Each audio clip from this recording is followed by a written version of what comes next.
de l'équipement médical neuf, acquis et mis en service au centre hospitalier universitaire Yallagadou Ouédraogo.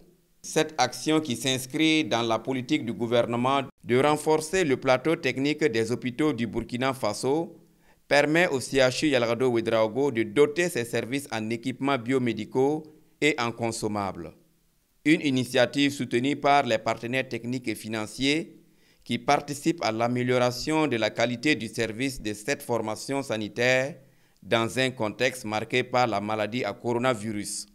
Nous avons d'abord reçu les directives qu'il faut pour gérer cette situation. Il y a eu des formations qui ont été faites où des acteurs de l'hôpital ont participé. On a fait beaucoup de réunions où on a été capacités par rapport à comment affronter ou comment riposter contre cette pathologie. Nous avons aussi reçu des aides directes en termes d'équipements, en termes de consommables, en termes de médicaments, en termes de réactifs de laboratoire par exemple et de consommables de laboratoire pour faire les tests. Voilà, donc ça c'est globalement ce que nous avons pu recevoir comme aide de notre tutelle technique du ministère de la Santé.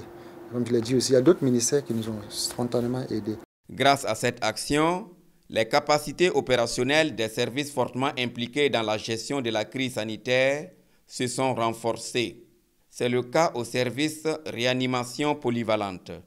Nous avons reçu des moniteurs, chose qui n'existait pas comme ça, parce qu'on avait seulement un seul à deux moniteurs dans tout le service. Aujourd'hui, chaque lit est autonome, à savoir des moniteurs, des ventilateurs, communément appelés respirateurs, des extracteurs d'oxygène, des bouteilles d'oxygène, des radios mobiles, un appareil, un échographe, et un fibroscope. Nous avons aussi reçu de l'électrocardiogramme, voilà, avec un appareil de gaz de sang. C'est le même constat dans les services des maladies infectieuses, du laboratoire et de la pneumologie. Chaque unité s'est vue dotée en équipements biomédicaux de pointe. Toute chose qui renforce l'efficacité de prise en charge des malades. Nous avons eu des lits via le projet Alima, des lits classiques, neufs comme vous avez vu, et des matelas. Nous avons eu également 2 lits de réanimation, du matériel, d'une seringue électrique. C'est pas courant. Donc nous avons eu des consommables. Quand vous voyez le matériel de réanimation, ce n'est pas seulement les cas de Covid seulement qui auront besoin de cas de réanimation. Quelqu'un qui a un paludisme grave, qui est dans le coma, il a besoin de réanimation. Donc ce dispositif va servir pour la prise en charge d'autres infections. Nous avons eu dans le cadre de la Covid-19 3 thermocycleurs essentiellement, dont 2 nous avons été fournis par un projet AfroCorp qui prend en compte un certain nombre de pays en Afrique de l'Ouest et un équipement thermocyclaire qu'on a reçu dans le cadre du ministère de la Santé. On a aussi des extracteurs, on a eu 2 extracteurs qu'on a reçus, dont un que vous voyez dans le cadre du don de Andriavo Mining, un extracteur ouvert qui nous a permis d'aller très rapidement. Nous avons eu 2 congélateurs, voilà, des congélateurs moins 40 et moins 30, dont un on a reçu dans le cadre du projet AfroCorp et l'autre ça a été un don de la Banque mondiale. Dans le cadre de cette prise en charge, on avait un bâtiment qui était dans un état non fini.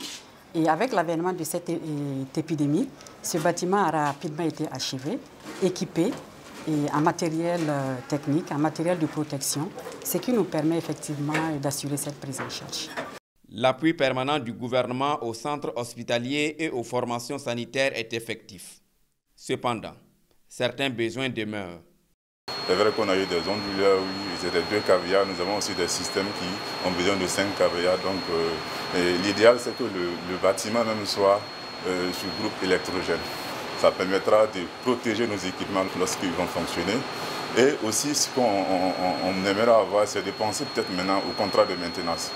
On a reçu des équipements, ces équipements nous sont fournis, mais derrière, il faut des contrats de maintenance qui permettront bien sûr de s'assurer que ces équipements-là seront maintenus dans leur fonctionnement normal.